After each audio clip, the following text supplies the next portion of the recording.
6 முறை சொல்லுங்க. சரவணபவ சொல்லுங்க. இப்ப அந்த சாவை தூக்கி அப்படியே பின்னாடி போட்டீங்கன்னா ரவண பவசன் வரும். அது 6 முறை சொல்லுங்க.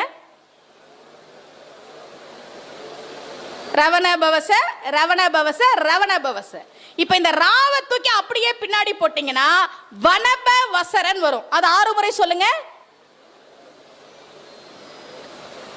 வனபவசர, வனபவசர. இப்போ அந்த வாவை தூக்கி அப்படியே பின்னாடி போட்டீங்கன்னா நபவ சரவன் வரும். அது 6 முறை சொல்லுங்க.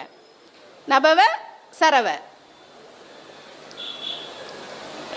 நபவ சரவ. இப்ப இந்த நாவை தூக்கி அப்படியே பின்னாடி போட்டீங்கன்னா பவ சரவணன் வரும். இது 6 முறை சொல்லுங்க.